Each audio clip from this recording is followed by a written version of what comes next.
En Noticias 3.0 acabamos de conversar con Silvina Batakis, estábamos tocando el tema de la relación que existe entre la apertura de las importaciones y la dificultad de las empresas argentinas de competir con los precios de estas importaciones. ¿Cuándo se produce el círculo perfecto de que la importación permite la baja de costos o la baja de precios de los productos de un país? Bueno, en primer lugar, es mentira que el salario es lo que afecta a esa competitividad, ¿no?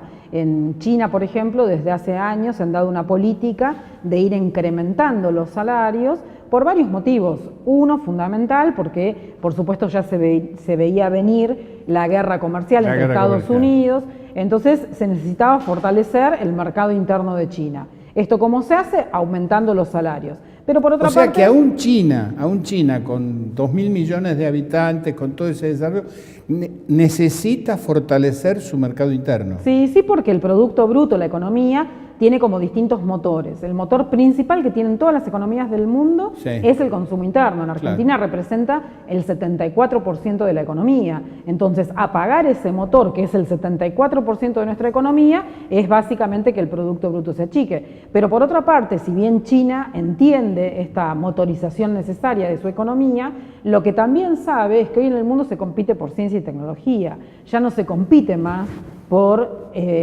salarios o pensando que el salario es un costo. Claro. La competencia es agregando ciencia y tecnología. O sea que por eso el aumento de la ganancia no es tanto por la baja del salario, sino por el aumento de la inversión tecnológica. Totalmente, digo, los países más desarrollados del mundo son los países que tienen salarios más altos. Claro. Alemania, por ejemplo, los países con salarios más bajos son los países menos desarrollados del mundo. Sudán, por ejemplo, Haití, ¿no? Tristemente países muy, muy pobres. Claro. Tienen salarios bajos, pero lamentablemente sus economías son de las menos desarrolladas que existen en el mundo. Entonces, el salario ya hoy no es la discusión a nivel internacional. La discusión es quién genera valor y con qué agregado tecnológico y científico. Para esto se necesita una política activa, no solamente en materia de inversión en ciencia y tecnología y de planificación hacia dónde llevar esa ciencia y tecnología, sino de mucha inversión de parte del Estado. Tiene que dar el puntapié inicial para que luego el sector privado decida sumarse a esa inversión.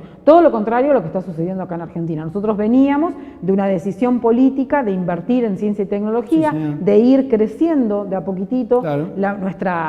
nuestros puntos de Producto Bruto destinados a la ciencia y tecnología, y lo que ha sucedido en estos 3 años es que se desmantelaron absolutamente todas las instituciones vinculadas con la ciencia. Y esto nos deja un futuro más incierto todavía de lo que estamos hoy tratando de prever qué es lo que va a suceder. Nehru, un primer ministro, un presidente de la India hace 60 años, cuando le preguntaron respecto de sus finanzas públicas, unas finanzas públicas agobiantes, le preguntan si va a reducir el presupuesto en ciencia y tecnología, él lo que dice es, la India es un país demasiado pobre como para darnos el lujo de no invertir en ciencia y tecnología. Claro. E inician un camino, inician un camino que hoy los hace ser uno de los países más competitivos en determinados segmentos tecnológicos. Exactamente. ¿Cuál es la solución, digamos?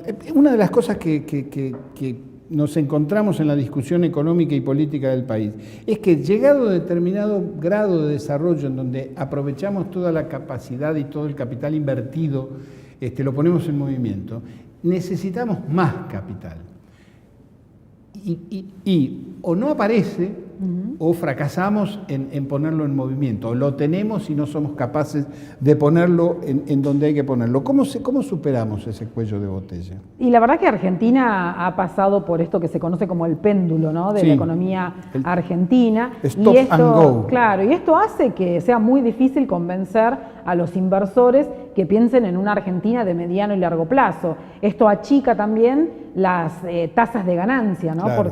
O las tasas de ganancia, más que la tasa de ganancia, el plazo en el cual se quiere obtener una ganancia determinada. Entonces se aceleran mucho los plazos para rápidamente retirar el dinero y ver qué sucede después. Claro. La verdad que esto es muy difícil de resolverlo, pero se necesita una política de parte del Estado, y política de Estado, no política de gobierno, una política de Estado que sea conducida por distintos gobiernos para que hagan que efectivamente Argentina pueda entrar en un sendero de estabilidad en el desarrollo, claro, no estabilidad macroeconómica. Por supuesto que la estabilidad macroeconómica es un punto dentro de esta estabilidad en el desarrollo, pero tampoco tenemos que dejarnos engañar en que, por ejemplo, ahora estamos viviendo estabilidad macroeconómica. Lo que estamos viviendo en realidad es una represión de distintas variables económicas por una tasa de interés del 60%. Esto no es estabilidad macroeconómica. Claro, que seca de circulante la economía. Entonces eso hace que el tipo de cambio se mantenga estable porque tenemos las LELIQ, claro, que es de alguna forma inflación reprimida. Claro. Entonces nosotros necesitamos tener políticas serias,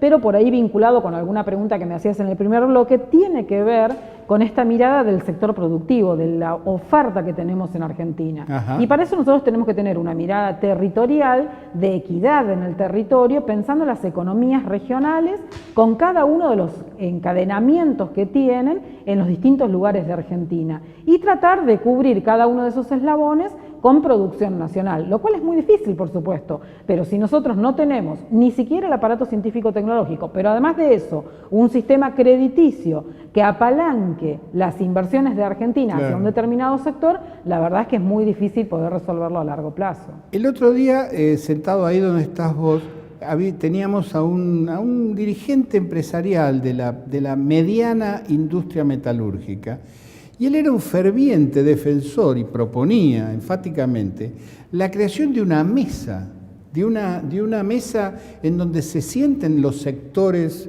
que están vinculados a la economía productiva, trabajadores, empresarios, incluso sectores de la finanza, a elaborar lo que él decía, una política de Estado al respecto, que tenga sus plazos y donde esté determinado claramente qué le toca jugar a cada uno. ¿Eso es posible de hacer o es una utopía? Por supuesto. No, es posible, y de hecho en el año 2018 ha habido algunos intentos de realizar este tipo de experiencia.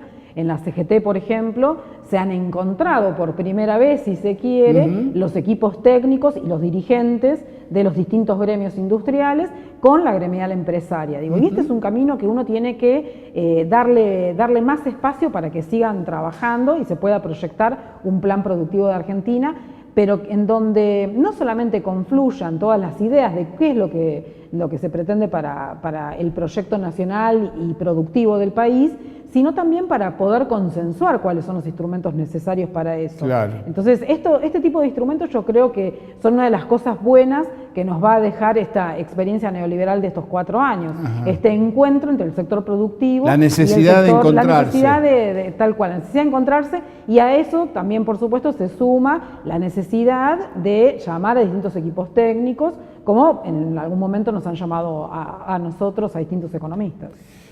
Yo sé que ningún economista puede decir, sobre todo si tiene aspiraciones de ganar las elecciones, yo no voy a pagar la deuda externa, porque eso o se paga o no se paga, no se dice antes.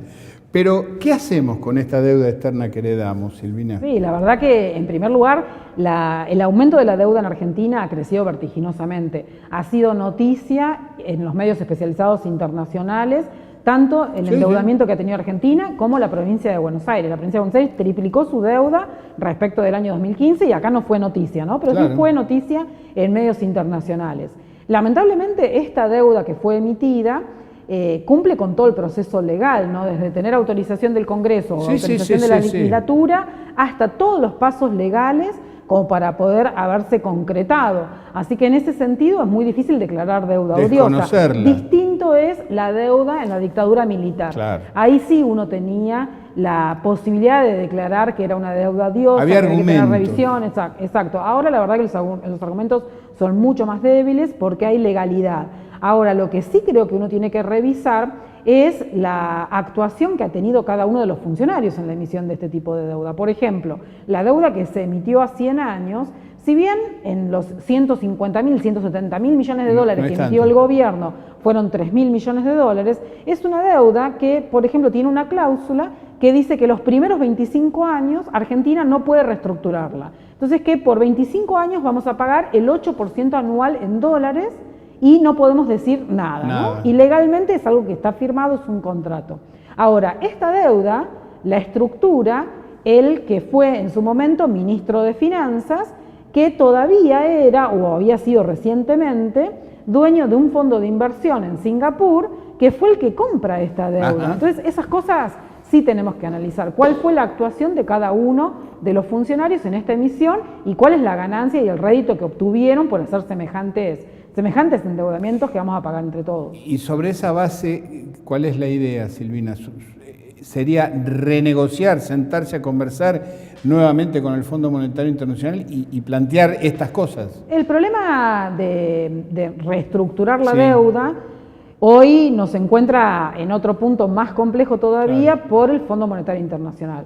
Cuando uno está bajo un acuerdo con el Fondo Monetario Internacional, cualquier reestructuración de la deuda privada que se quiera hacer, la lleva adelante el Fondo Monetario Internacional. O sea, esto nos complica muchísimo más todavía. Y respecto de la deuda que vamos a tener contraída con el Fondo Monetario Internacional, no hay ninguna experiencia en el mundo que haya entrado en default con el Fondo Monetario. Primero porque el Fondo Monetario es el acreedor preferente, claro, ¿no? Pero por otra parte, porque las cláusulas que tiene el convenio original con el Fondo Monetario Internacional establece que puede hacerse de lo que quiera el Fondo Monetario Internacional para recuperar los fondos. Así que en ese sentido, la verdad que estamos mucho más complicados, pero si este gobierno durante el año 2019 no hace una reestructuración de deuda, seguramente en los próximos años algún gobierno va a tener que hacer una reestructuración, que es algo que se puede hacer habitualmente, ¿no? Claro. Se suele hacer. Silvina, muchísimas gracias por visitarnos en Noticias 3.0. Un gusto. Ha sido Silvina Batakis. Seguimos en Noticias 3.0.